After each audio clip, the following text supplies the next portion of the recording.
Hello everybody. Welcome to our second English class here in Aprendo en Casa.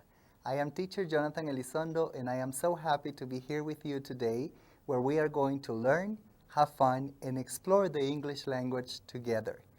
So we're going to start today by reading and doing some writing as well. But before that, remember that we need to get ready with everything we need. So wash your hands carefully, mostly in this time of pandemics where we need to keep safe. And remember that we need a space where we can work.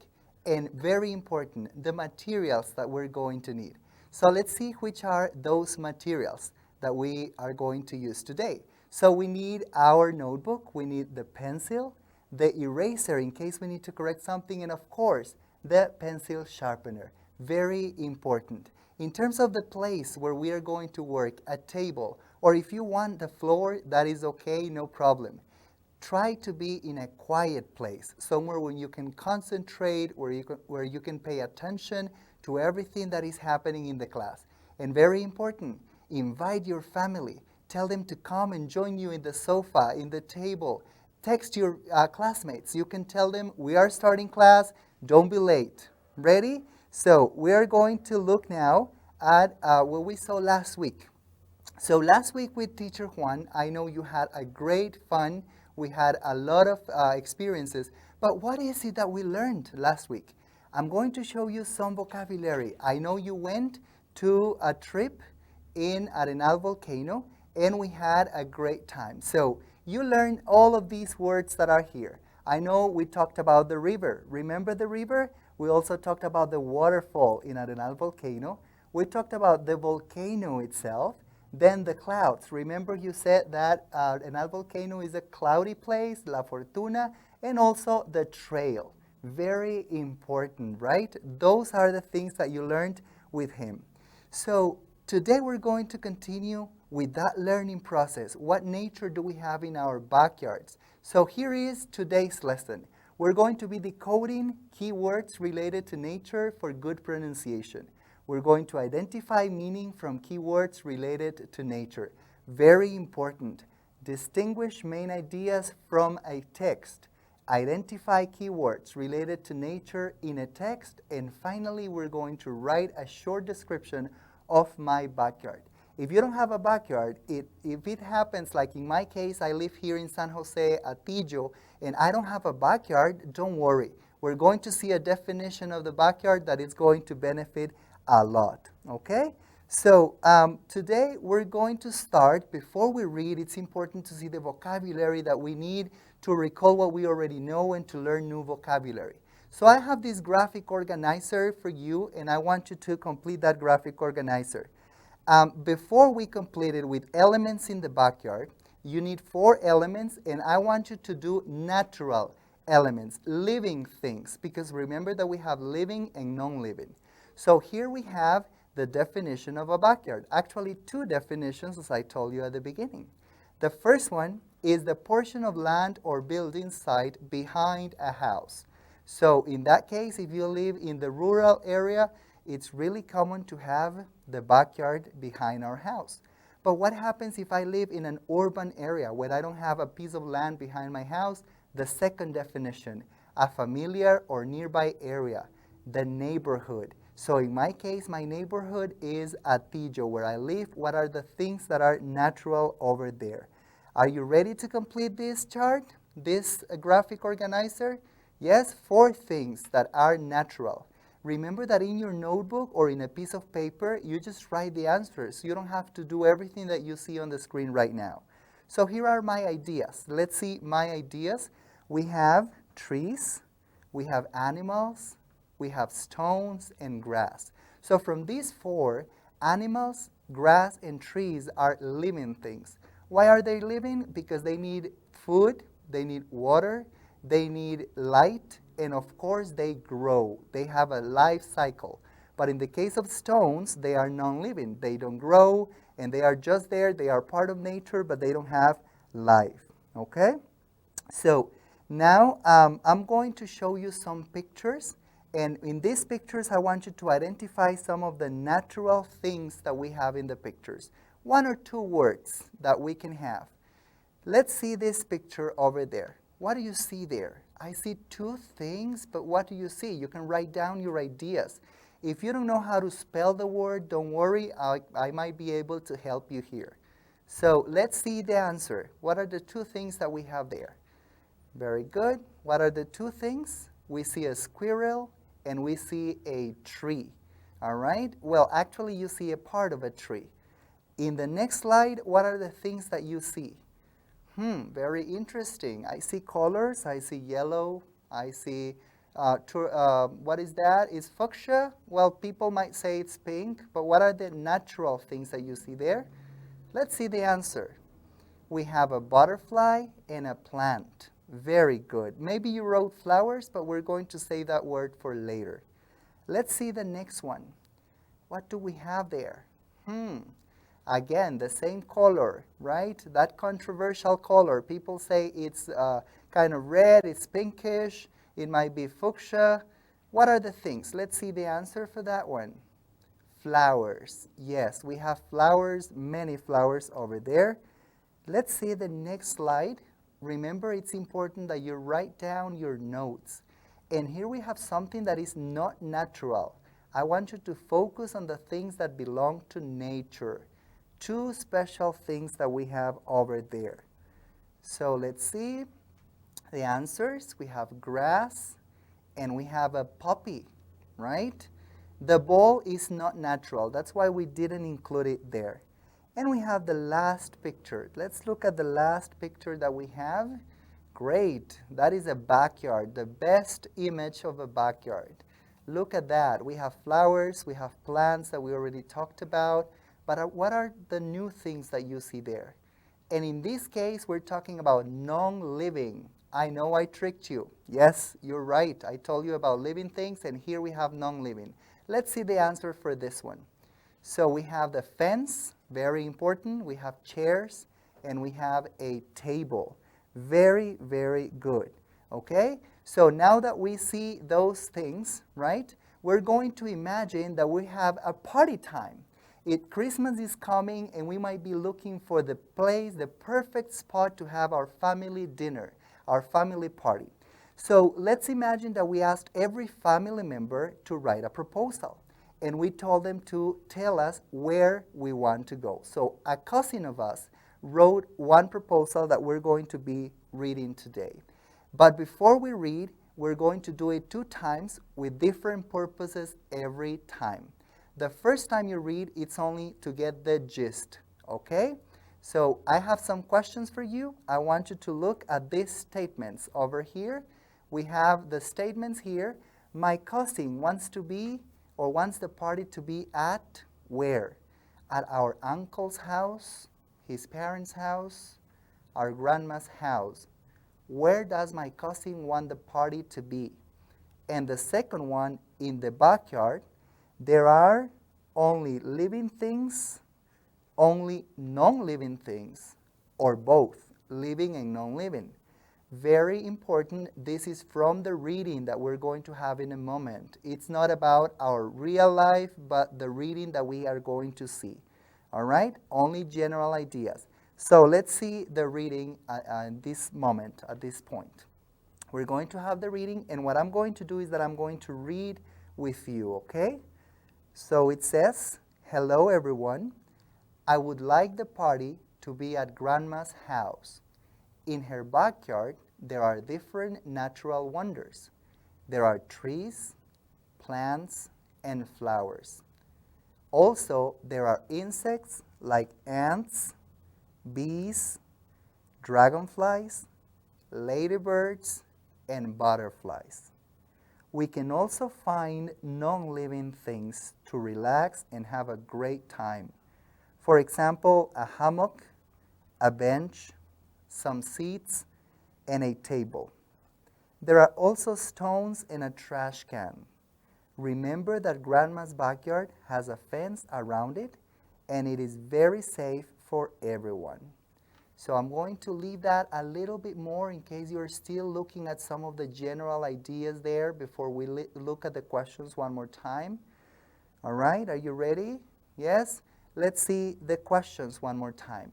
My cousin wants the party to be at our uncle's house, his parents' house, or our grandma's house. Do you have the answer? Let's see the answer for that one. Yes, our grandma's house. Great job. I knew you could do it. Now for the second question, in the backyard, what is there? Are there only living things, only non-living things, or both? What do you remember? Let's see the answer for this one. Very good, both living and non-living things. Remember I told you we are going to watch or we're going to read 2 times. The first time, just the general ideas. But this second time, I need you to get more details. Let's see what you need to do in your notebooks. So in your notebooks, I want you to complete this table that I have there. I have 2 different columns. In one of the columns, you're going to write the living things that you can identify from the text. Remember that we are extracting some words from the text. And in the non-living things, or in the second column, non-living things. All right? Are you ready to read for the second time? Again, remember you don't need to have the exact chart. You can just write some notes over there in your notebook, but I really want to encourage you to do it. All right? So let's read a second time. I'm going to read with you again, okay? My cousin says, "Hello everyone. I would like the party to be at Grandma's house. In her backyard, there are different natural wonders. There are trees, plants, and flowers. Also, there are insects like ants, bees, dragonflies, ladybirds, and butterflies. We can also find non-living things to relax and have a great time. For example, a hammock, a bench, some seats, and a table. There are also stones and a trash can. Remember that Grandma's backyard has a fence around it, and it is very safe for everyone." So we're going to leave that one a little bit more there because you might be extracting those words. Remember that you have to write non-living and living things. What are the objects? What are the animals that you see there? The natural things. All right, do you have them? Let me tell you a little bit, help you here. We are going to have like 7 things on each side. 7 living things and 7 non-living things, more or less. You might find a little bit more. Do you want to see the answer? So let's see the answer. Living things. In there we have trees. We have plants, flowers. Those are the ones that he mentions, okay? And he also mentions insects. He gives examples of insects. Bees, ants, dragonflies, ladybirds, butterflies. So I want to ask you, which is your favorite insect? My favorite insect, in this case, are the dragonflies. I think they are kind of exotic, and they are also like kind of mystic, right? They are very, I don't know, I find them very interesting. But which is your favorite insect? You can ask the person next to you, which is your favorite insect, or what is your favorite insect? And then on the other side, we have non-living things. These are the things that we said that don't have life, right? Like a hammock, a bench, seats, the table, stones, the trash can, and the fence. Those are the ones that were mentioned there, okay? So in this case, we're going to continue with our class right now. So very important, we already examined the text. We extracted the main idea. We extracted details from the text. But now we're going to analyze the text because remember that one of our learning outcomes for today is going to be writing. And in order to write, we need to examine the text very carefully. So why don't we go ahead and look at the text with some underlying expressions that we have there. Let's see the text in this moment, okay? So this is the text that we had, and you see there in green and underlined different expressions. Look at the first one. There are. There are different natural wonders. There are trees. I have some other examples, like there are some trees, there are some animals. That's the idea of using there are. We can also use the expression also there are. And this word also is very important. This is a word that we use when we want to add more information. I already talked about something like the plants, the flowers, and the trees, but I want to add more information, and I say also there are. Another expression that is similar is the fourth expression that we see there. We can also find, and that is, again, more information in the description. We have the expression for example. In that case, for example, is when I already mentioned something and I want to give examples of that. You see that we write, for example, comma, right? And finally, there is the last expression. There is a fence around it.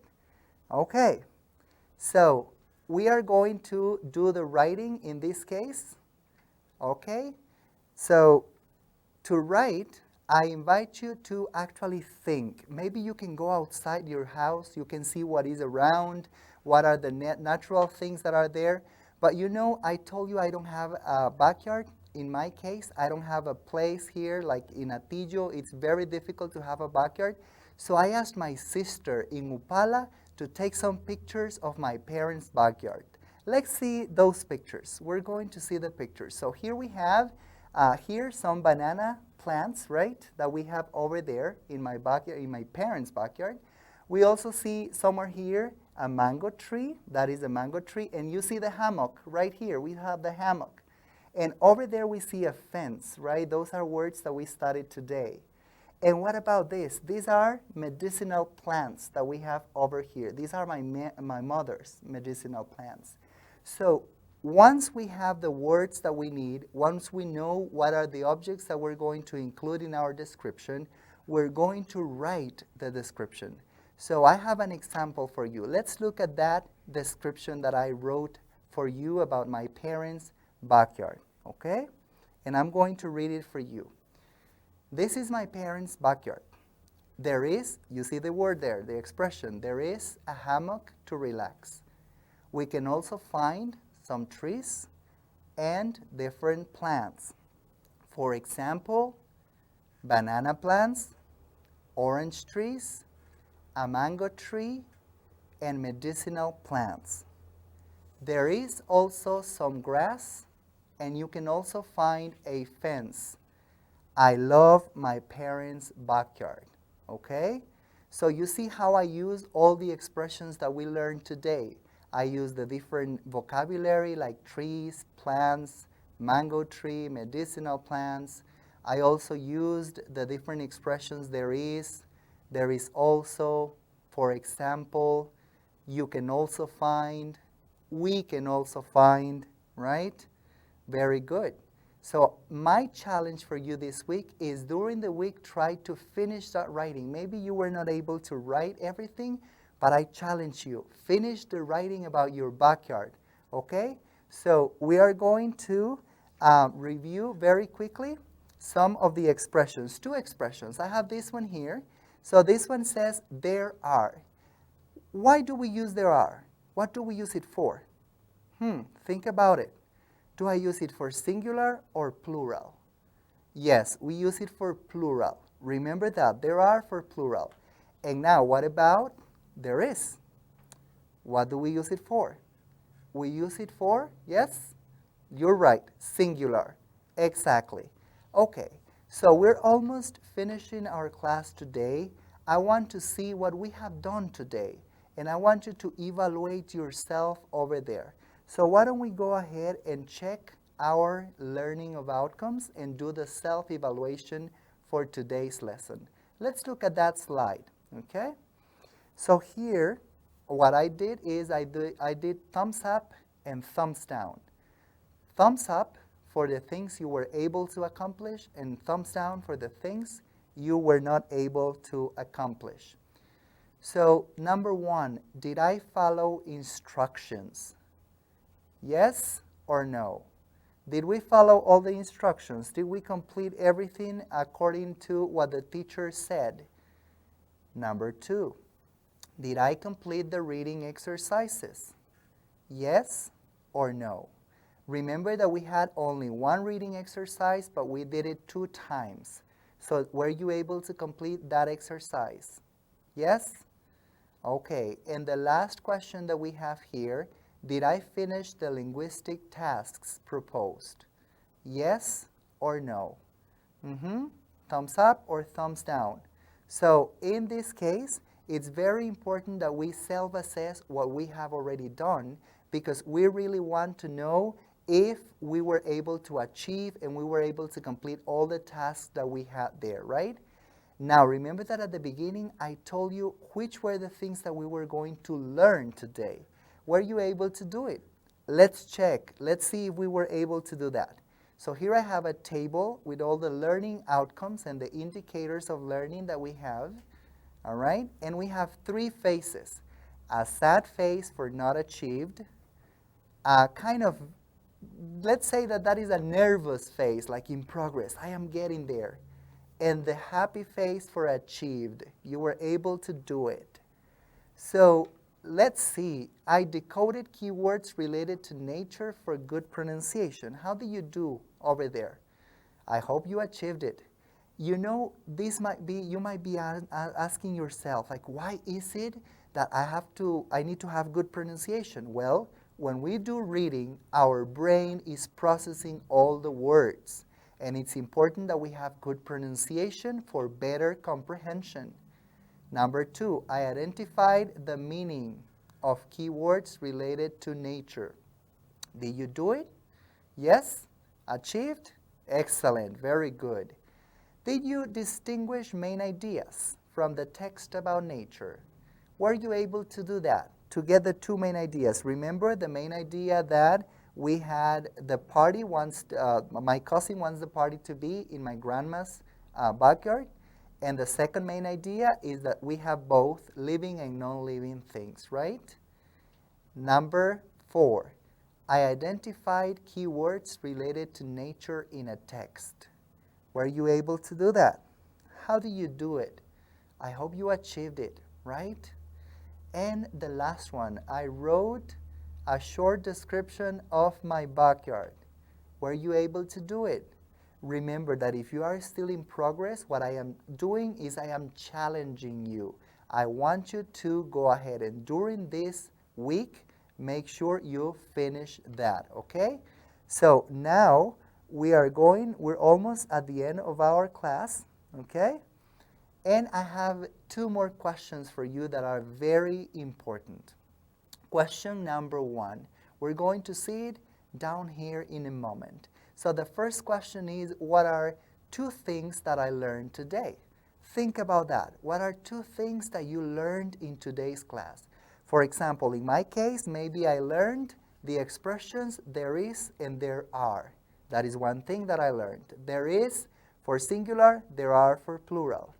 Another thing might be vocabulary. You might say, I learned some vocabulary today, right? And the second thing I want you to think about, the second question that we're going to see here, okay? Look at that question.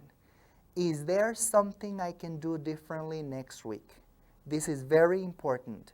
Remember that we are not alone in our house, so maybe, I don't know, maybe you were actually talking to somebody and not paying attention. Maybe you were there doing something else. You were playing with your computer. You were using your cell phone, and maybe you were not able to read. What about you were there looking at the things on the screen, but you were actually not reading them?